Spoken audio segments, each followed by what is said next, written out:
yourself very quickly, people. Hi, hi, hi. Hello, welcome. Why am I not? I want to see you all from my phone. Give me a second, huh? Welcome to those of you who just joined the live, people. It's already Wednesday, so we're halfway through the week.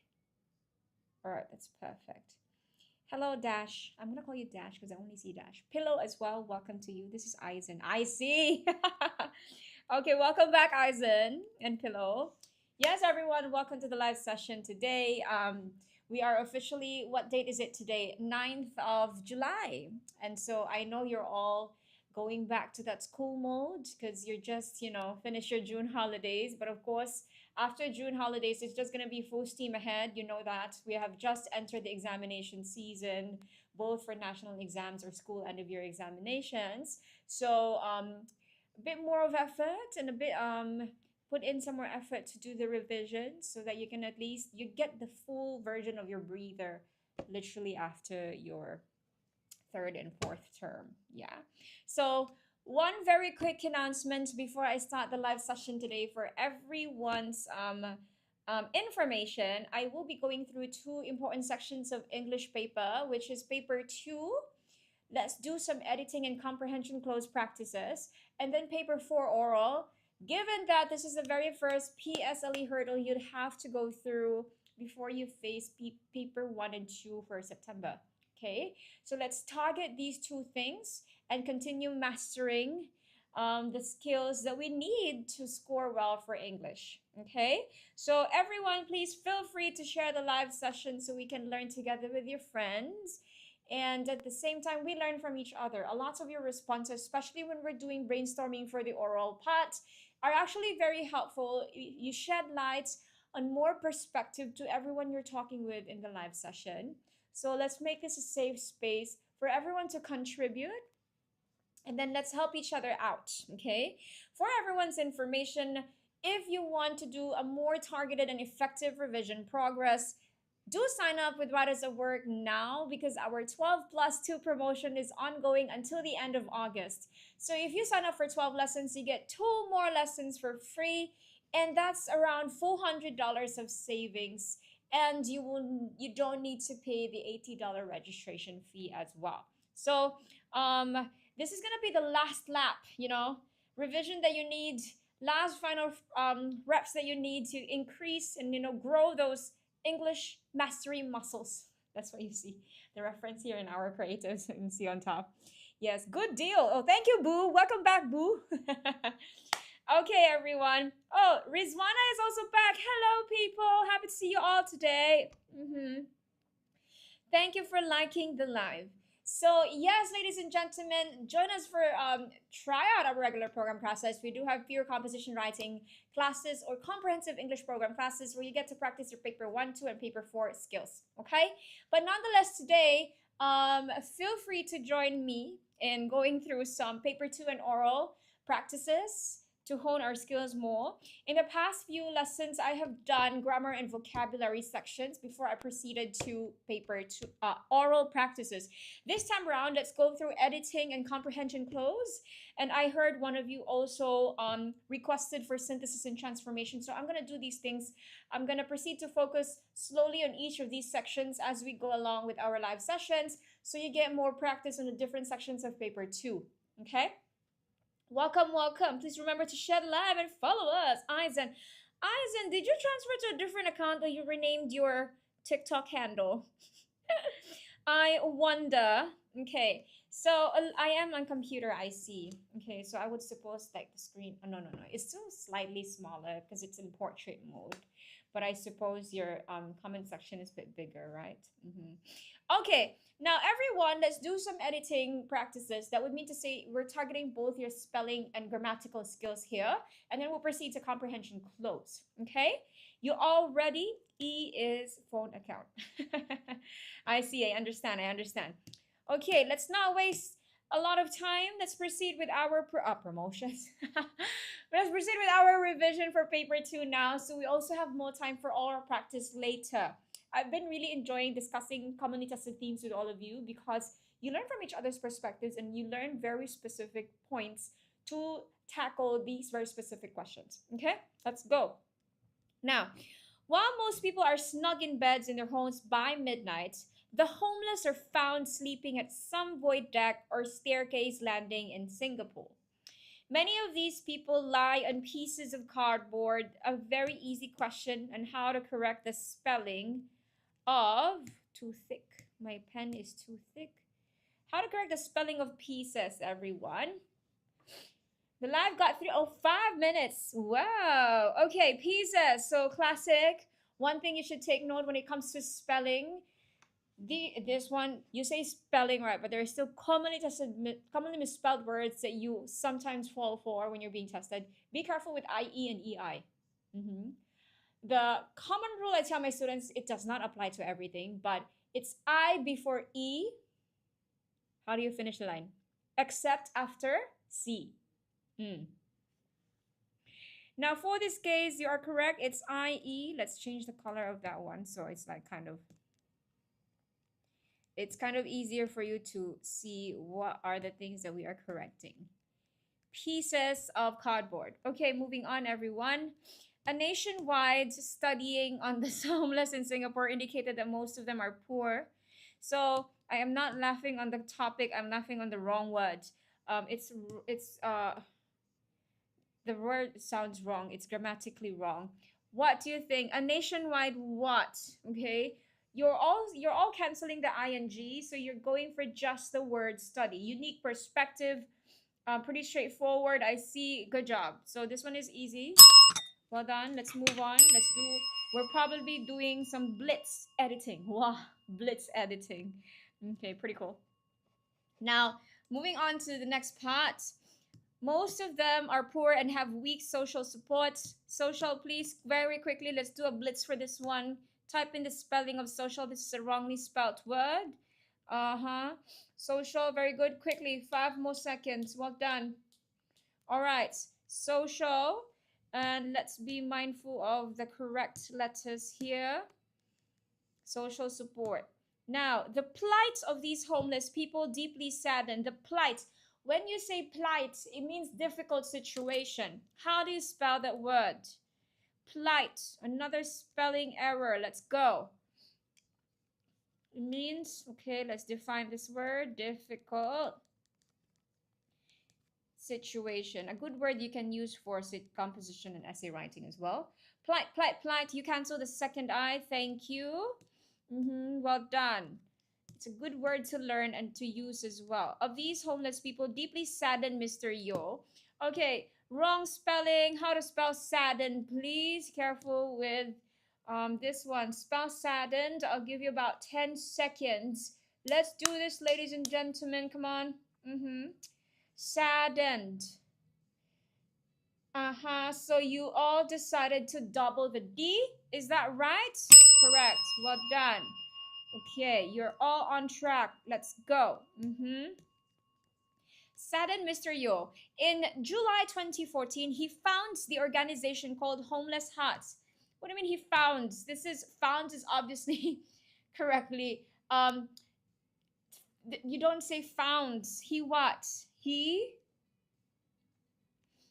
in 2014. It's in the past. So, okay, good. I see you adding ED. Very good. Welcome back to you, Cheyenne. Hello, Lamb84. Founded. Good job. Now, moving on. Let's go. The mission of the organization is to help the homeless people be parts of the community. Again, spell community. Let's go.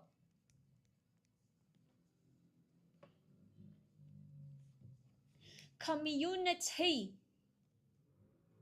Come on, come on, come on.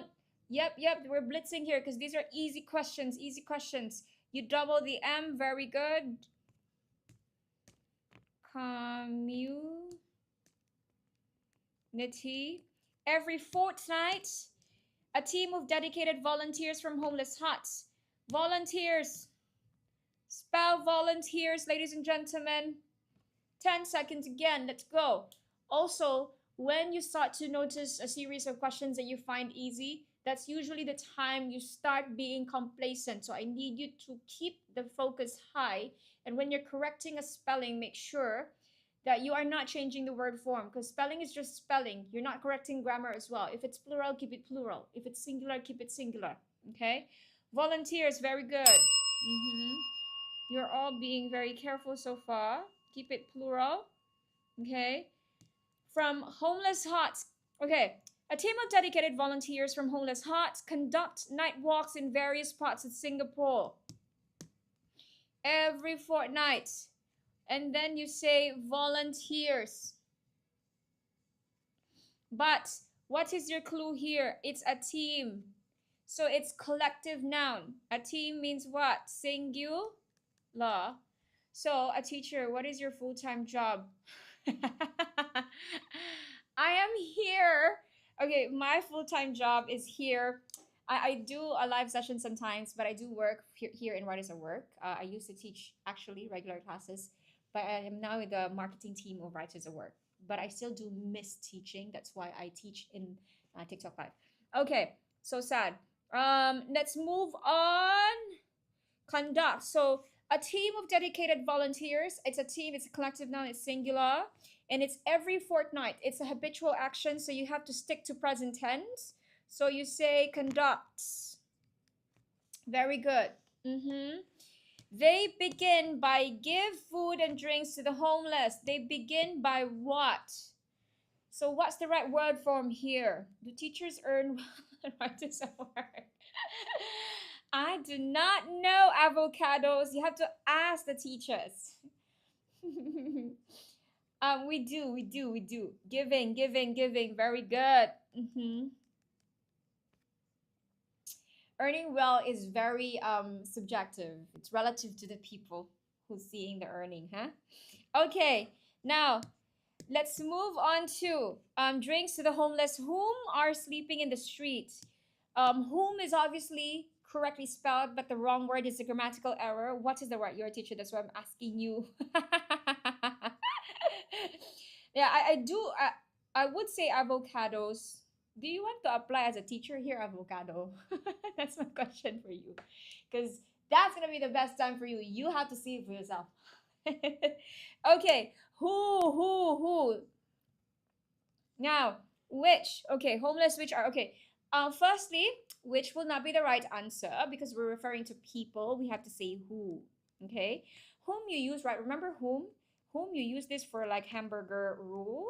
Okay, you look for a noun. It has to be sandwiched between a noun and a pronoun. Either way. But for this case, no. Yeah, so it's who. Now, then they sit and talk to them as friends. Okay? Now, let's move on. The homeless are not just a problem to be solved. They are people to be loved. Okay? Be is followed by what form of the verb? To be seen, to be spoken to be, what else? To be heard, okay? Spoken, heard, seen. These are all what form of the verb. It's in present, it's in past participle, so you say loved, correct? Very good. Well done. Sorry, that was loud. Many of them are actually in need of a friend, said Mysterio. Beyond helping the homeless with necessities, building a relationship with them is also important, okay? On top, of course, of learning how the correct spelling and grammatical errors, it's good to learn from the passage given as well. Appreciate what you have, but at the same time, remember to share what you have to everyone who don't have them. Okay? Now, let's move on to comprehension close. Ladies and gentlemen, that was a quick one. I'm very proud of you.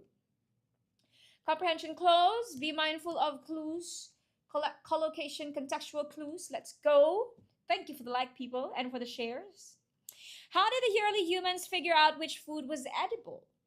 How did they know which food was blank? So the way the questioning is happening is, this is your contextual clue.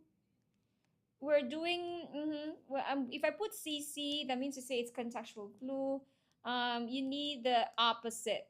How do they know which one is this or which one is that? Kind of like that, right? So which one is edible and which one was what?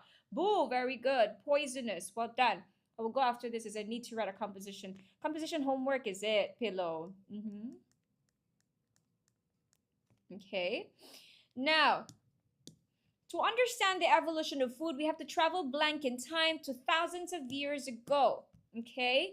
thousands blank in time. This is a, if I say COLL, right, so that's short for collocation. You're being tested in how good you are at completing commonly used phrases or phrasal verbs. These are collocation, like commonly used terms. It's like idioms, you know, it's like phrasal verbs, proverbs. So you basically know the moment you see all the other partner words. Travel blank in time is a collocation. What's the usual word you put together to complete this travel?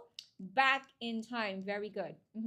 So comprehension close, you're being tested on comprehension because you have to connect ideas together. At the same time, your vocabulary is being tested as well. Okay? Now, early humans, very good people. Tomorrow got live class, right? Tomorrow, one quick answer for you would be yes, there is. Teacher Valerie will be with you tomorrow. I will be back on Friday, same time, 5:30. Make sure I see all of you, huh? Now, early humans lived as hunters and gatherers. They moved from place to place daily, hunting animals and blank plants for food. So, you see here, you hunt animals, you what? Plants for food. Yeah, your clue is hunters and gatherers. Lam 84, Churja. Oh, sorry. Teacher Ja will be back tomorrow. She will be live from tomorrow. She'll be live 4 p.m. until 7 p.m. Okay, so catch her live tomorrow in the afternoon. Okay, gathering. So hunting is here, right? You see, and then we use gathering here for plants. Okay, and gathering plants. Be mindful. Look for clues like this. It's literally right there. Now, day and night they were blank search of food, and this practice left them blank. Day and night they were blank search. This partners with the word search. Okay, it partners. Number 54 partners with the word blank search of food. Okay. Okay, Cheyenne, Pillow, Eisen, in search. You are right. Of food, and this practice left them with blank time to do other activities. Okay, day and night. That means to say they spend so much time doing it. So contextual clue. This is CC. Contextual clue. If you understand that they spend so much time in searching for their food, that means they left with blank time. They left with no time to do other activities. Okay. Finding food blank, a time-consuming and energy-draining task. Will I accept little? They're left with little time to do other activities. I will accept little, I would say. Okay. Finding food blank, a time-consuming and an energy-draining task. Now, we're talking about the past, people. We're talking about the hunters and gatherers, early humans from... You remember the line on top that says we're going back in time? So we have to say, okay, finding food was, okay? Remember, thousands of years ago. Talking about early humans. It was a time-consuming and energy-draining task, not to blank dangerous, okay? So not to blank is, ladies and gentlemen, a collocation. This is what you use when you want to emphasize something that you are adding to a list. Okay, not to what? Let's go learn this line. Not to mention, good job. Okay, so this is collocation, not to mention blank. You want to emphasize it. So you're listing, and then you're adding one more, but you want to emphasize it. Not to mention dangerous. Okay, if they were not injured by animals, blank a hunt. Okay, you're talking about contextually, if you imagine it happening. So you say, if they were not injured by animals, blank a hunt. Usually they get injured, blank a hunt. Okay, during, very good. There was always the blank of starvation when food was scarce. The what of starvation? This one very easy, the P.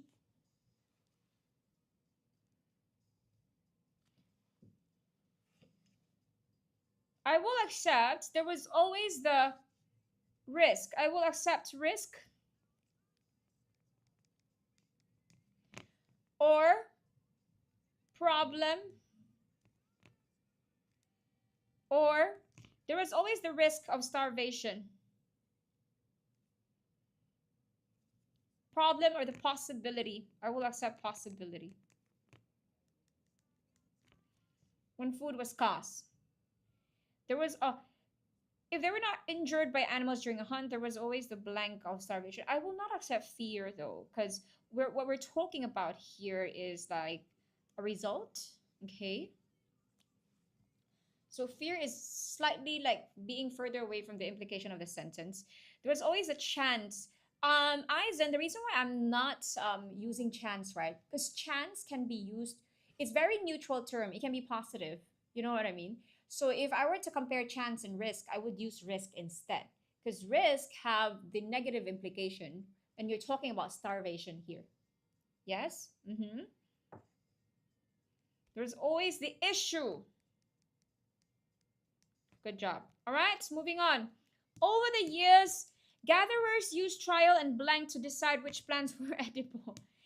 And thankfully, because of them, now we all learn. Okay, so trial and what? This is a what? Collocation. Where does it always go together? You say trial and? Very good. Trial and error. Okay, they blank note of the plants that the animals were eating and followed suit. Very smart people, right? So they blank note. Again, collocation. They what note?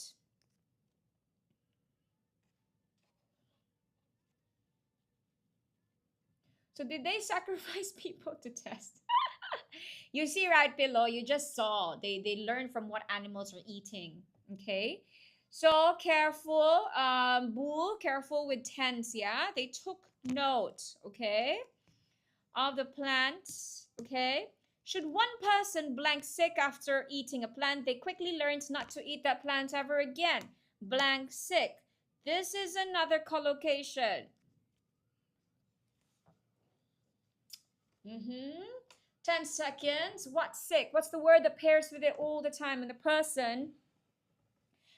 Okay, fall sick. I will only accept fall sick.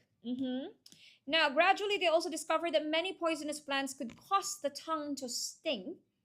That was a warning sign not to blank it, but to spit it out. Now, you have the contextual clue here. So, what's the opposite of spitting it out?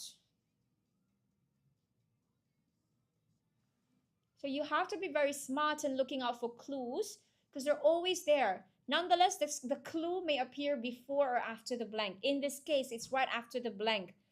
So, oh, I know. I think your answers have been filtered by, it has been filtered by, what do you call this? TikTok. Correct. Because I only see the word spat and ingest. Right?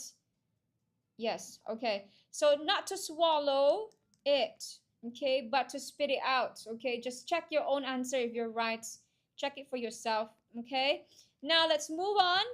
Many of these hunters and gatherers eventually settled down as farmers when they learned to raise animals and grow crops. They no longer needed to move blank searching for food. Move what? Move where?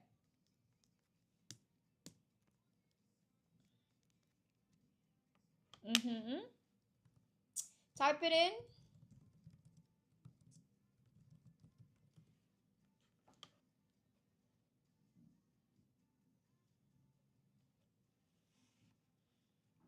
All right, they no longer have to move around.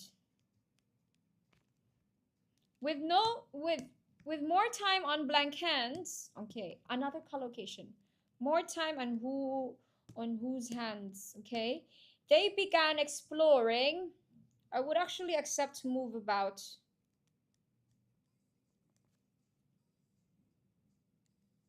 Okay, time on what hands? They began exploring ways to make their food taste better.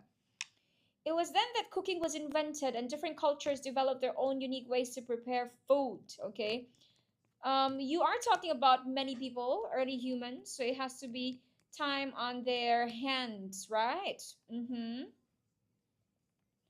Okay, one thing is for sure. One thing is for sure. The biggest difference as well, I know hunters and gatherers used to, they have to move around because they haven't really learned before they learned farming and domesticating animals, they had to move around and look for food. That also made them the healthiest ones. They're so healthy because they have to physically move around all the time. So as time went on, we all started living a sedentary lifestyle. Yes, bye, Pillow. Thank you for dropping by. Okay, now everyone, do you want to try an SNT? Actually, I'll be nice and do SNT with all of you now because I know one of you requested for SNT yesterday.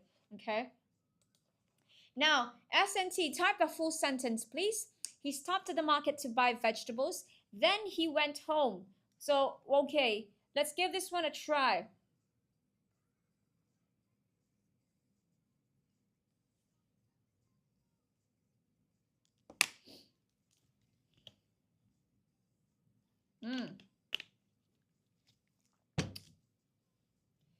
Before going home, he stopped at the market to buy vegetables. I see. You guys agree with Boo's answer or a different one?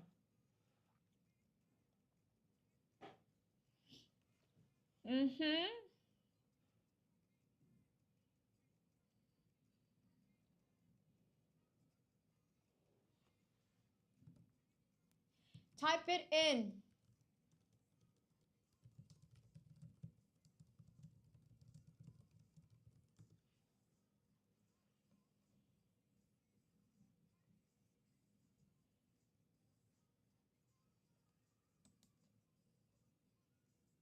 Now, before going home, he stopped at the market to buy vegetables. There's one thing I would like to tell you all though. Because you're basically using this one first, right? And then you're using this one next, right? I would say before going home and before he went home, okay, are basically the same meaning. Okay.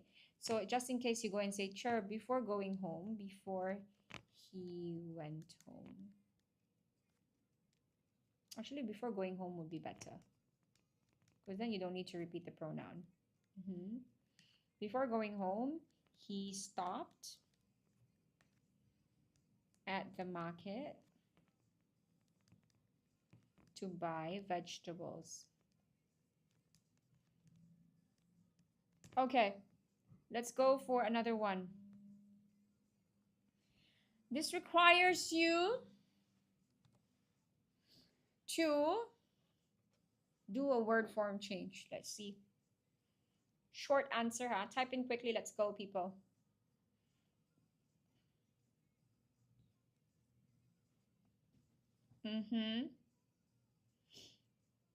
Feeling unwell, David decided to go home early. Anyone else wants to give it a try? Very good. I think the key word here is for you to figure out you have to use the word unwell. Okay? Okay, David decided to go home early. Okay, now 68. He remained calm even though the dog was barking at him. Easy, no?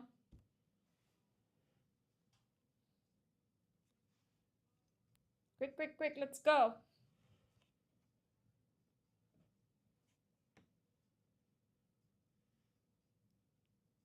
Despite the fact that the dog was barking at him, he remained calm. Very good.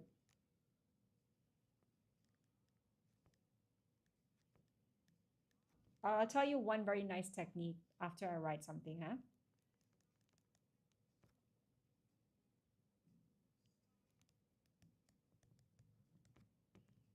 He, very good, people. I see your answers. Reading them while I'm typing, while I'm writing. Now, despite the fact that is a good line to use, especially for example, if your SNT question starts with the word despite only, okay? So despite sometimes will always require you to follow a noun. So despite his injury, right? Sometimes the question shows like she sustained some injuries, right? Sometimes you have to convert something to a noun. Some students actually struggle to convert a word into a noun because you understand that despite is always followed by a noun or a noun phrase. And then some of you struggle like, oh, despite his curiosity, despite it requires a noun or a noun phrase. Now, if you don't know how to convert it to a noun, what you can do is you say despite the fact that, When you say despite the fact that, then you can retain the original phrase that you want to write from the question. Okay? Okay. Now, number 69. Do you want to go on a television a staycation this holiday? Mother asked me. Direct speech to reported speech, a commonly tested question. Remember to update the following. Tense, move one tense backward. Pronouns, because it's going to be turned into a reported speech. Time, if it's there. Is it there? Time is not there. Proximity is also included, like come and go here and there, right? So in this case, okay, give it a try. Let's see if you can convert this to a proper reported speech.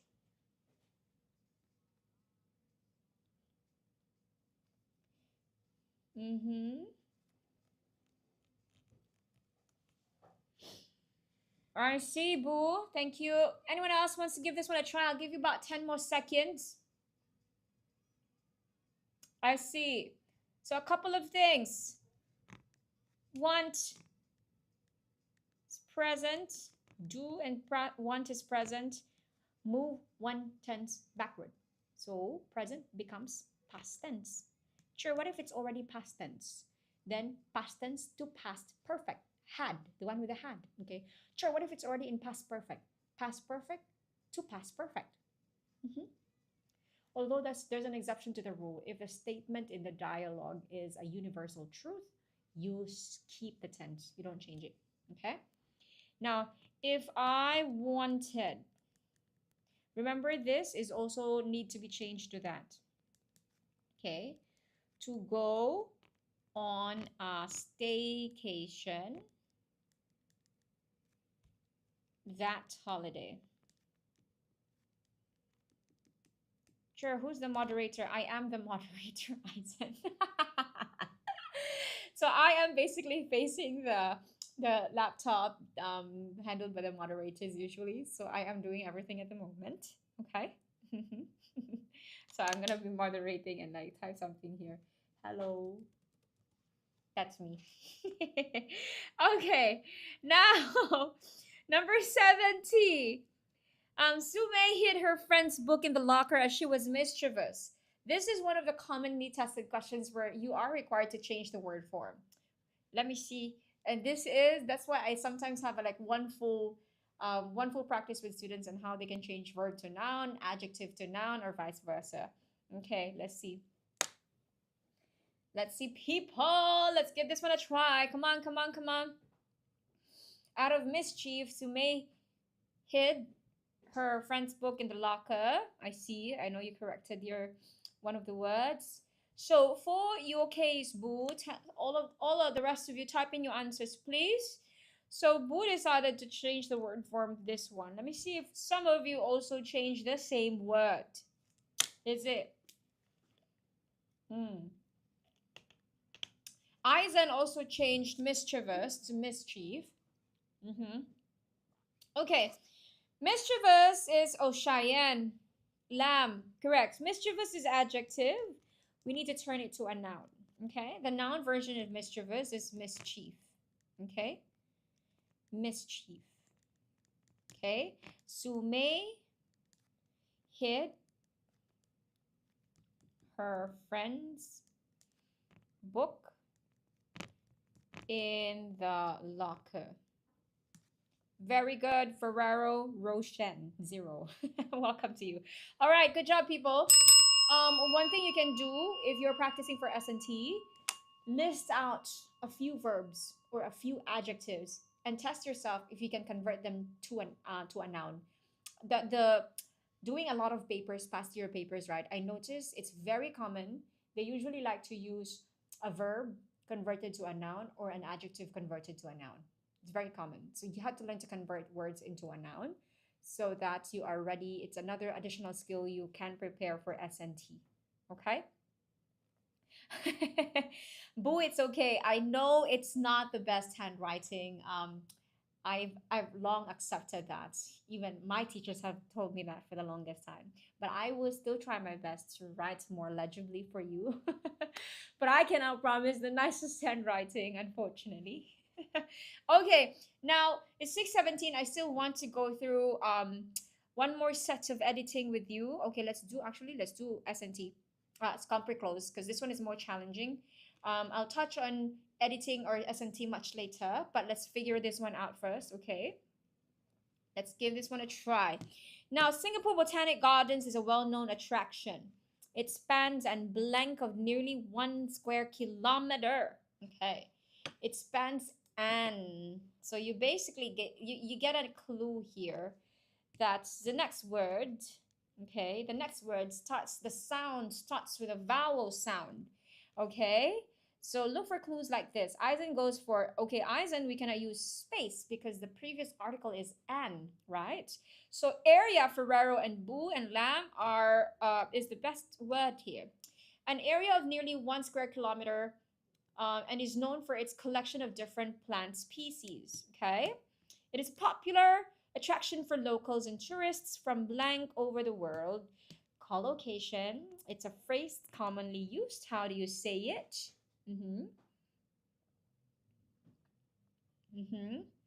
Blank over the world. You say what? 5 seconds for the rest of you. Very good. Collocation, you usually say all over the world. Okay? Visitors do not need to purchase any tickets as entry is blank of charge for all visitors. Another collocation, blank of charge. If you don't need to pay anything, you say what?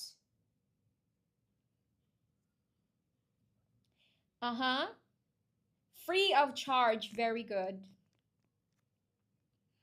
Well done. In 2017, the Learning Forest in the Botanic Gardens blank opened. Okay. In 2017, we are in the past, so please be careful with that. What do you say? Sorry.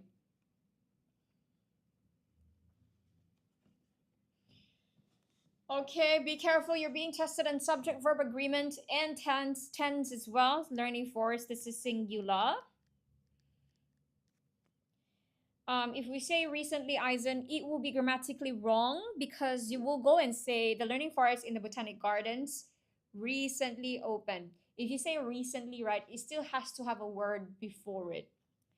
Like was recently opened. So it has to be, we need a verb here. We need a linking verb, okay, which is was opened, okay? Now, this is the first space in Singapore where members of a public can explore both wetlands and lowlands forests at the venue.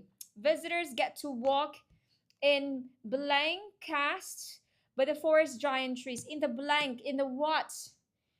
This is your collocation. This is your contextual clue. Cast by the trees. What do trees cast? They cast what? What do they cast? Spells?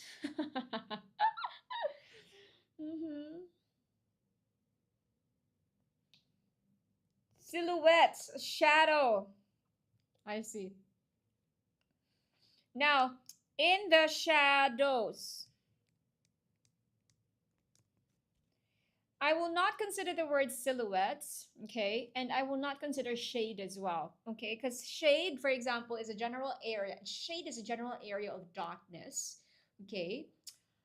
Of darkness, objects blocking the light. So the object blocking the light is irrelevant, but for shadow, it's a dark area with specific shape. Object blocking the light matters, okay? So it has to be shadow, okay? So that's why I will not accept shades, okay? So some of these trees blank up to 20-story in height. Blank up. You're talking about height and it pairs with the word up. How do you say it? This one you know.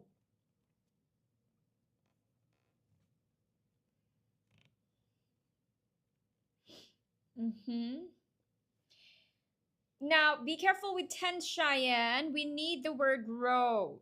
Okay, present tense. Visitors can also, because we have to use present tense because this is going to be true even until now. Okay? Visitors can also blank down quite comfortably across a bed made of rope to gaze at the canopy of leaves. Okay? Blank down. Okay, it pairs with the word down. They make it a bed. Okay, contextual clue. What down?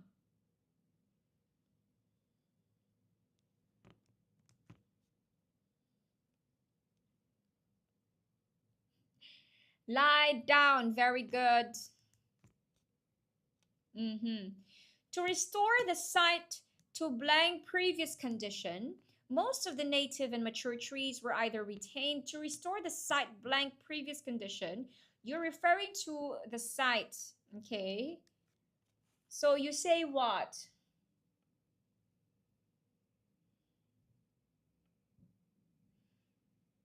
Mm-hmm. 5 more seconds for the rest of you to share your answers. To its previous condition, very good. Well done. Most of the native and mature trees were either retained, blank, transplanted near their original spots.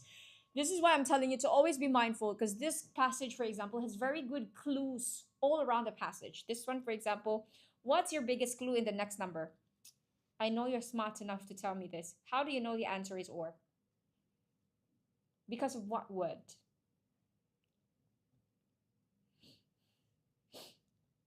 Tell me. Very good. The BFF of either is or. Good job, people. Well done. So, or transplanted near their original spots. Many Singaporeans had been blank forward to visiting the learning forest. Had been what forward? Collocation again. When you're so excited to do something, you say what? Very good, very good. Had been looking forward. Good job. Blank took nearly 3 years to be constructed. Okay, there's like 2 words here. I'm going to tell you there's 2 words. You're all going to be confused in this number. Okay, you say which, I see. Oh, Yaya Papaya, hello. Welcome back to you. Okay, now, there's going to be the source of confusion here because some of you will think it's which. Some of you will think it's that. Okay, for this case, you have to say, and I'm going to tell you the difference so you don't fall for this trap every single time. Okay, now, which and that, a lot of students interchange them. What you have to check is the clause after it. Okay, took nearly 3 years to be constructed. Now, if this clause stays there, is this clause essential to the sentence? That means to say, will it change the meaning of the sentence if I cancel this clause? No. So if canceling that clause will not change the meaning of the sentence, it's a non-essential clause. Okay? And if it's non-essential, you use which. Yeah. Then, if it's an essential clause, then you use that. I'll give you an example, huh? Let me just clarify this very quickly so we are clear here. There is a difference when you say the bike which I recently bought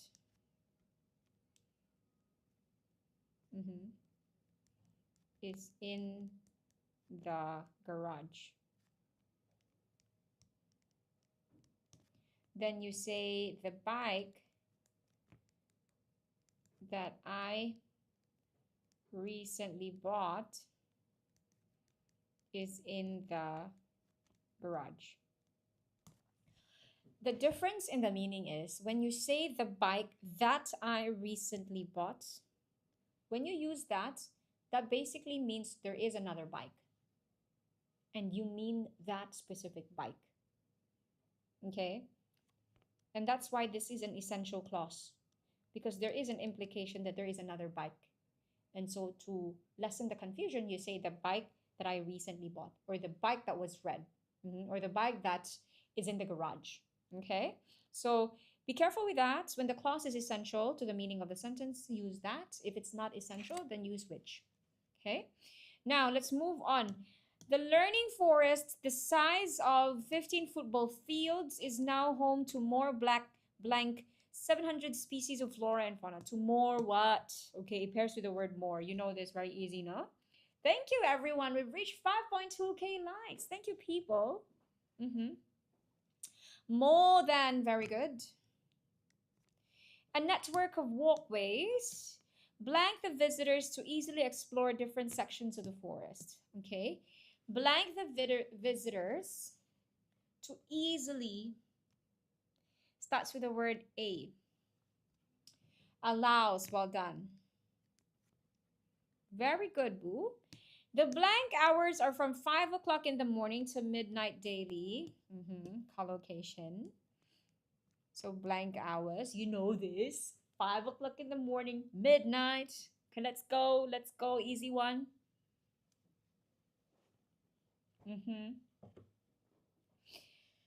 Okay. Opening hours. Thank you. Opening, people, it starts at 5 and then they close at midnight. So that's opening hours. Okay.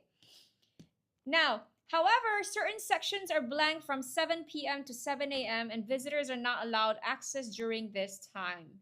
This is to maintain a conducive habitat for the wildlife. Certain sections are what? This one very easy. Very easy, contextual clue. You have to understand what was being talked about in the previous sentences for you to be able to do it. Are closed. Only closed, Boo. Okay. Very good, everyone. Well done, all of you. So at least we have covered 2 comprehension closed passages in 1 editing section and 1 SMT. Good job. What I will do now is let's proceed to talk about commonly tested questions on oral. I think yesterday, you remember, we talked about public transport. We talked about the possibility of one theme overlapping with another theme. So different angles on public transport and technology, public transport and kindness, you know, the consideration part that we talked about, right? And even like, even the specific features in the public transport, both inside the trains and the buses and in just around the train stations. So that was a very good discussion that we had. For today, let's explore a different theme. I want to go through daily routines and time management with all of you today. Okay, let's talk about this. But welcome to those of you who just joined the live. Please do know that we are currently running regular program promotions here in Brothers of Work. If you sign up for 12 lessons, you get 2 additional lessons for free. We are only running this up until the end of August because we understand some of you really need that final boost of revision, a more effective and more targeted one, especially that we're getting close to the examinations, be it PSLE O levels or your end of year examinations. Yeah, so come and join us. That's over $400 of savings if you go and join us for this promotional period. Okay, yes. Now let's talk about daily routines and time management this time around. What we can do with the discussion is you're going to have to share your points as well on what could be the possible points we can highlight. I will go through some tips on how you can present these points. But more importantly, we're going through these topics so you learn the different angles and details that you can talk about when you encounter these topics. Okay? So, now, let's talk about a few things. Okay? I want to start with a question. Now, there's a lot of interesting questions in this topic. This one is very timely. Let's do question 6 here. Okay, what makes an effective study schedule? Okay, so this is a good time for you to really talk about, this is when the theme can overlap with what? The possible themes that you can actually touch on is not really just time management. It can also be school life, right? School life, being responsible. So personal values can also come in play. Responsibility, and of course the main one, which is daily routines, like that. So what are some study methods that you can actually talk about if you deal with this kind of question, which basically I'm telling you now, this is a possible question that will that you can branch out to responsibility, which is a commonly tested personal value. You can also branch out to school life, another commonly tested theme, and then daily routines and time management, which is what we are currently um, time management, which is what we're currently dealing with right now. So, what are the different methods of studying that you are actually doing? Okay, last minute is it, boo? Not a good, not a good thing to say though, boo. Make a to-do list or a timetable and follow it strictly. Okay, hello, thank you. I like that answer. Let's highlight that here. Timed revision blocks. I like that. So when you do a timetable, you're basically doing time blocking. When you say time blocking, that means to say you see your whole day. Probably you divide it per hour. And then you block, for example, I'm blocking 2 hours of my morning for this subject. And then I'm blocking these number of hours in the evening for this type of revision or for homework. That's time revision blocks. Or you can say, to shorten it, use a very good term, time blocking, yeah? So you can use this term when you talk about the different ways that you are being responsible as a student or how you're managing your time. So time blocking. So I will accept time schedule. That's a good thing. Lam84 is suggesting do many revision papers and time yourself. Okay, that's a different one. I will branch that out separately, but I want to deal with the second one that was mentioned just now. Oh, okay. It was a to-do list. Okay. I will accept that, a to-do list. But okay. But you know, right? I'll give you a tip on how to talk about to-do list and make it not sound like a common answer. Because everyone will just say, right? You know that, right? Everyone's gonna say, "Oh, I do a timetable, I do a to-do list, and I follow it." You know. Then if you're not able to explain it properly, your answer is just gonna drown. You know. But I'll tell you something about to-do list. So one good thing that you can say, for example, which you can actually do in real life, okay? There are cases when students or even adults, right? They make a to-do list and they still end up not doing it. Are you guilty of that? Okay. So a few things that you can use to branch out to-do list and explain that you are able, an effective one, okay, how to make to-do lists effective. Okay, when you want to make sure you're able to do the to-do list, what you have to do is make sure all tasks are recorded.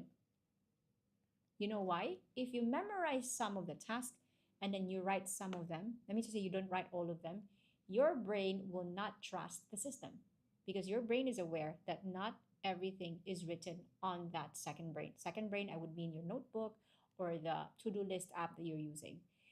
A good way to get yourself to really follow the to-do list is to secure your brain, to tell your brain that everything I need to do is actually there.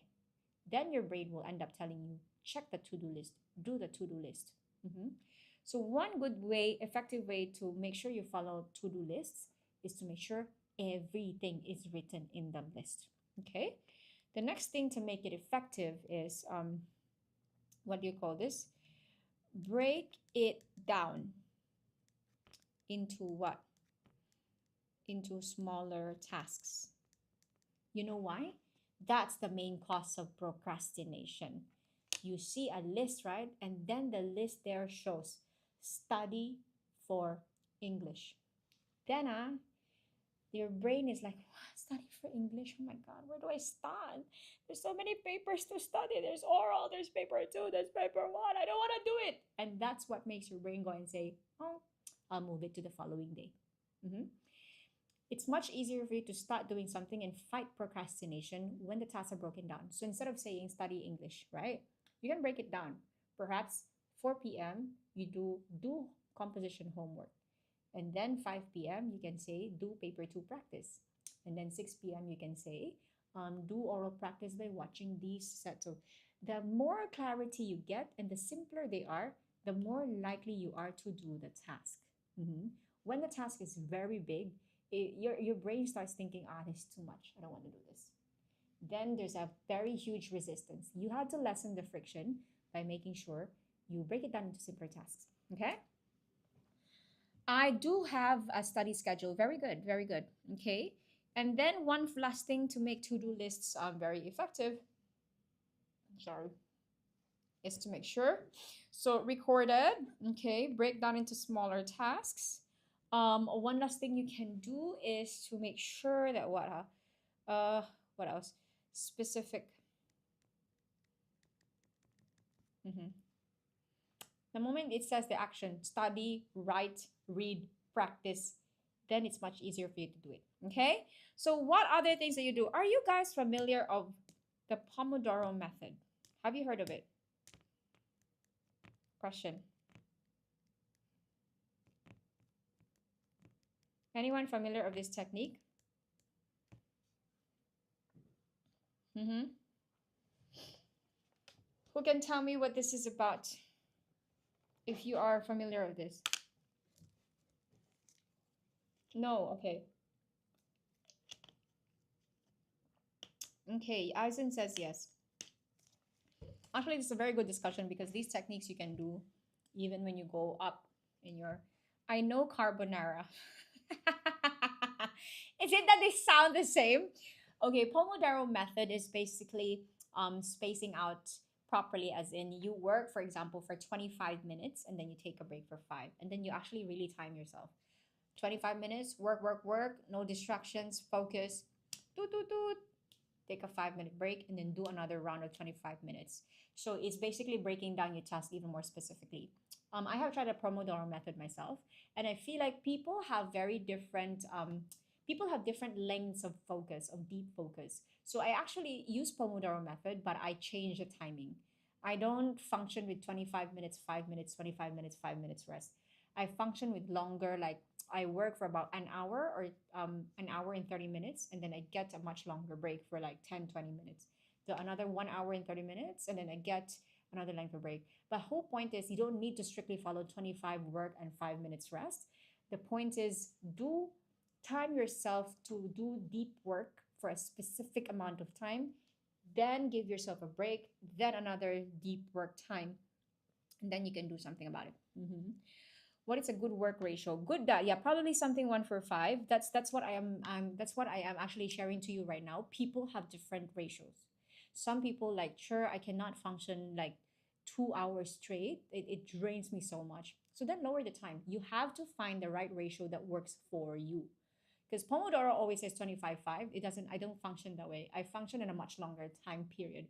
So for me, maximum 1 hour, 30 minutes, and then I take a break. But the most important thing is you make sure that 1 hour, 30 minutes of work, no distractions, deep focus, do everything, then take a break. So, but because my ratio is much longer, my break is also much longer. So I take usually 1 hour, 30 minutes, and then I rest for like 20 minutes or 30 minutes sometimes.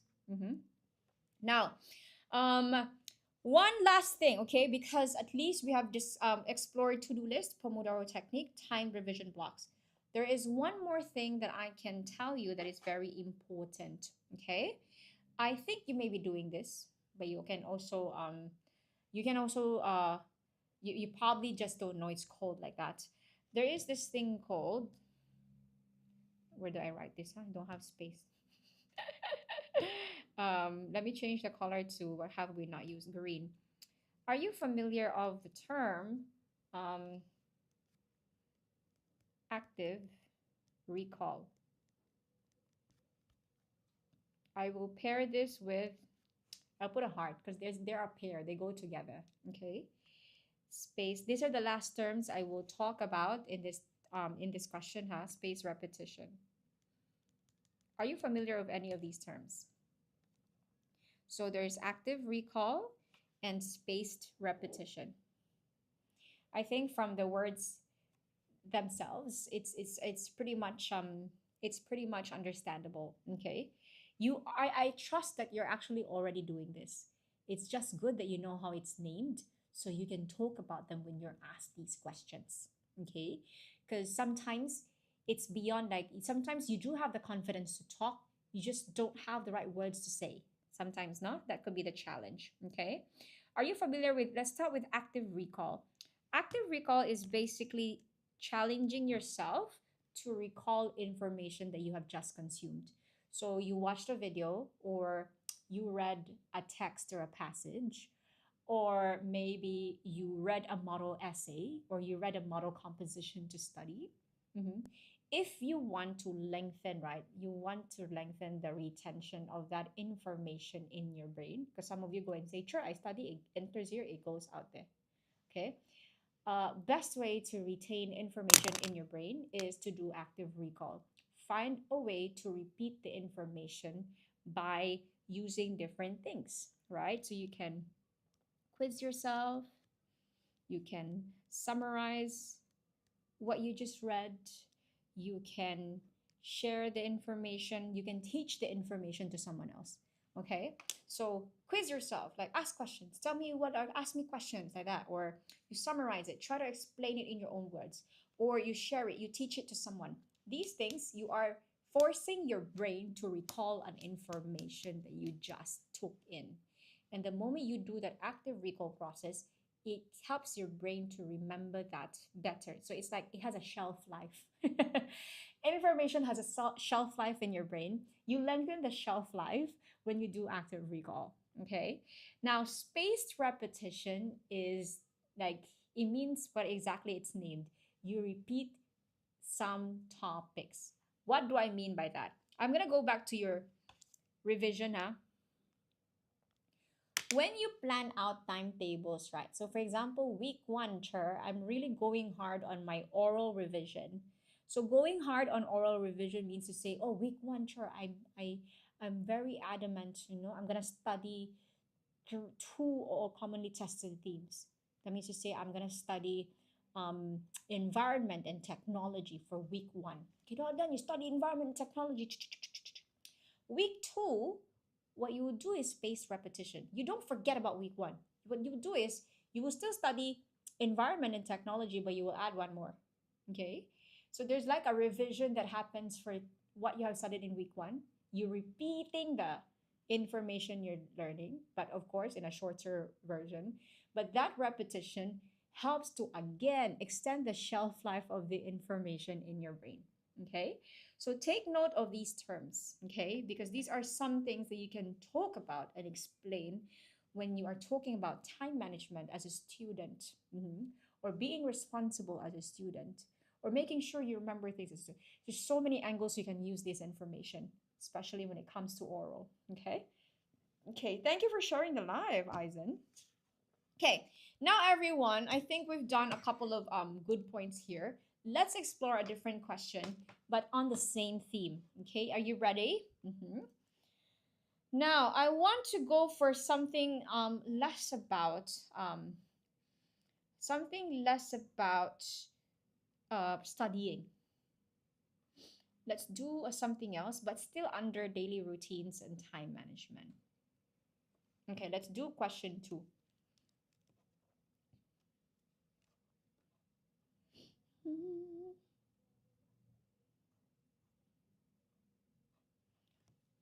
Actually, this one is still studying now. Let me go for something that helps you explore a different angle. Oh, I'm interested to know this. Number 4. I'm interested to know this, everyone. Okay. Describe a time that you managed multiple responsibilities. So what I'm trying to do now is to help you prepare for very important personal experiences, which always helps you expand an answer.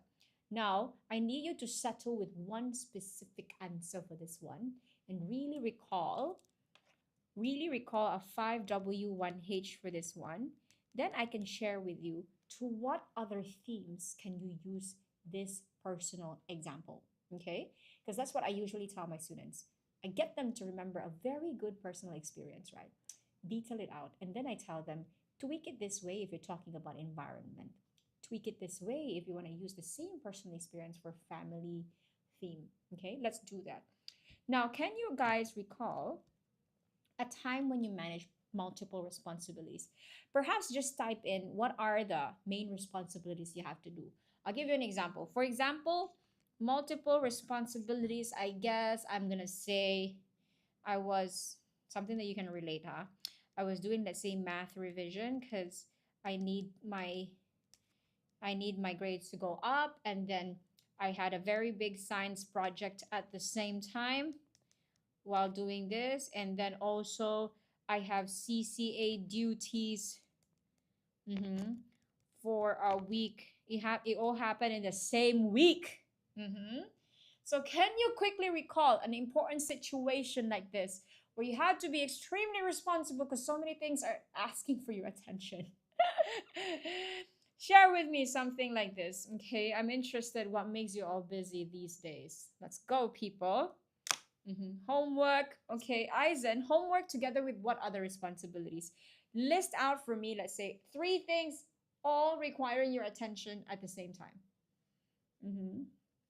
Homework, and then you had to do science projects.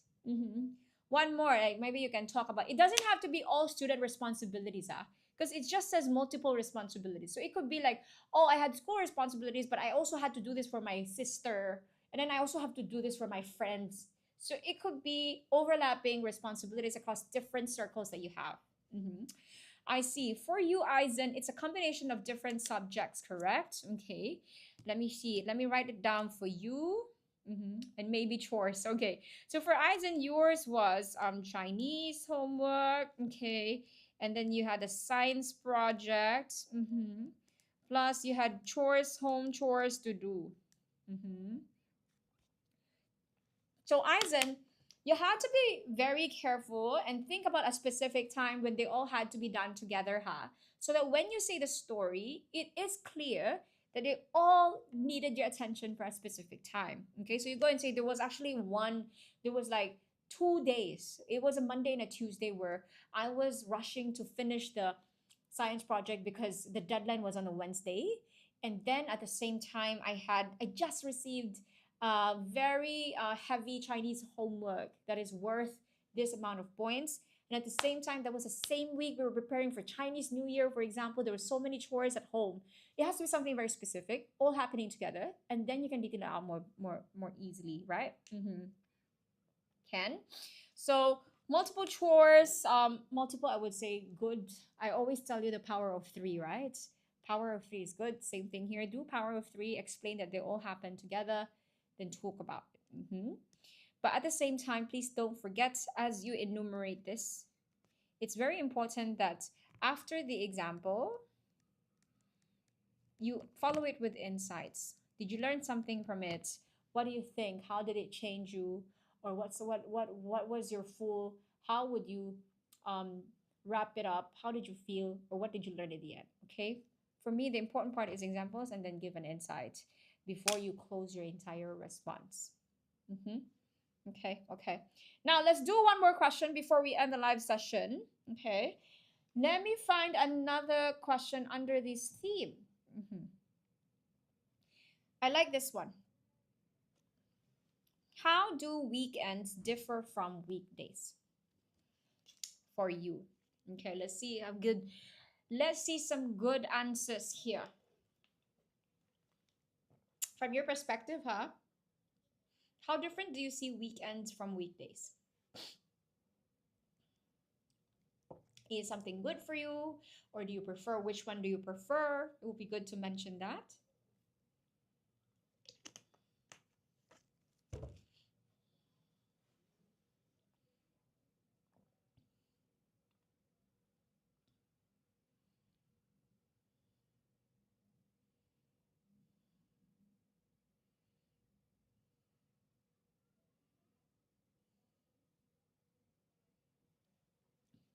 I have to do more work on weekends than on weekdays, but I get to sleep in. Okay, Eisen, if you are actually going to give the answer, it's good to I like that. Let's turn it into like power of 3 again. Maybe there's 3 points you can highlight on this one.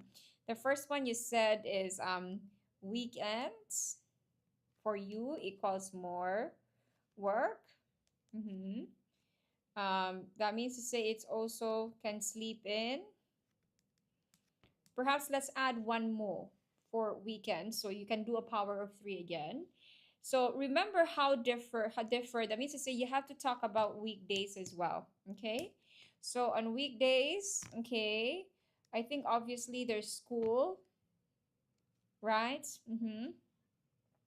Weekends, perhaps you can also include, okay, Lucas, for example, weekends you can also include church, right? Because that's very weekend specific, depending on your religion. For example, let's say I am a Christian. You can share that, of course, because that still connects to the question wherein you talked about what you do on weekends.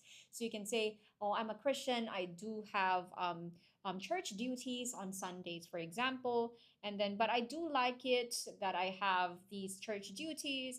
It's fun to see my religious community. At the same time, I don't need to wake up very early on both Saturdays and Sundays. So you're talking about the sleep in and the church. But you sort of one downside, however, I notice myself doing a lot of work on weekends because that's when student, me being a son or a daughter, responsibility also comes in, and even my homework still comes in, and so on. But do remember the question talks about how weekends and weekdays differ. So talk about the difference between weekend versus weekdays as well. Okay, weekends I have more time to do more revision. I see. So that means to say that the more revision can be under the explanation for more work, right? Because on top of revision, there's also chores that you have to do, for example. But weekdays, then do a quick comparison and always make it simple. Do the power of three. I always tell you power of three. Weekdays, tell three. Weekends, tell three. Then do give a personal experience. So, for example, you can say, oh, my weekdays and weekends look very different in my time schedule because of the different overlap of responsibilities that is entailed on these days. I'm going to start with weekdays. Talk about the three things. So you can say, of course, weekdays are my school days. So I spend a lot of this time in school, learning new things, juggling all these subjects in school premises. Weekdays are also the days, for example, when what? What are the other things that you do on weekdays aside from school? Yes, co-curricular activities, CCA. On top of that, it's not always academic. There's also CCA activities, which I also enjoy because, for example, you say, I get to play music. This is the time I get to do my passion for music, or you can say I get to move my body with what sports that I do for CCA. Okay, can watch practice. Okay, let's add that in. Watch wow. Live sessions. Oh, hey, we have weekends on Sundays. Teacher Nathan is live. Okay, you can talk about that as well. And then you can say, I also do online revisions on weekends. There is this tuition center right as a work that does like late afternoon revision. So I also do it as part of my routine. Now, if I go for weekends, it's very different because if those are the three for my weekdays, on weekends, I have more overlapping responsibilities because number one, I go to church. Maybe you can say I'm part of the music ministry of the church. And then you can also say that's the day my parents will also a bit expect for me to do more chores. And lastly, that's also the day that, I have homeworks in school. I don't go to school, but I do have homeworks to accomplish. So that's why for me, weekends, given those things, I would say weekends are heavier, slightly heavier for me, but nonetheless, there are still good and bad for both. So remember always the power of three because it's so easy to follow your train of thought with like firstly, secondly, lastly. And three is not a lot, but also not very few. So like I've always like structured my brain to do three because we go beyond three, right? You risk yourself not being able to explain everything else. Also, you risk losing your listeners or your examiners. Okay, so remember the power of three. Okay, binge what favorite American dramas on Netflix? Lucas, give us some suggestions. What are these American dramas that you watch that you would like to recommend? Something that will also still help us improve our English language as we watch them. Okay, everyone. So those are very good. What I would like to highlight in this question is really the power of three. And when understanding the question properly, because the common pitfall for this kinds of question is a student may choose to just talk about weekends, or one student may just choose to talk about weekdays. Understand the question properly. It requires you to talk about both and then do a comparison. Okay. So power of three plus question analysis. Remember, your preparation time is. I would say it's important that you're very quick to unpack the question properly. So you make the most of your preparation time to think about how to properly answer the question. So even the skill of unpacking the question properly is something you have to practice quickly. So the moment you say, how do weekends differ from weekdays? Then you know very quickly, I need to talk about both. So what are my 3 points here? What are my 3 points for this one? And then how do I compare, put them together? Something like that. Okay. So that one is very important. Power of three, remember, firstly, secondly, lastly. Usually that one you can use for the second part where you explain. You give your point and then do a quick explanation, or give three examples, then explain the three examples. Then do an evidence, talk about personal experiences to strengthen the examples or the three reasons that you gave. Okay. Now, mm-hmm. I'm talking so much. Yes. So we have indeed covered a lot for today's theme.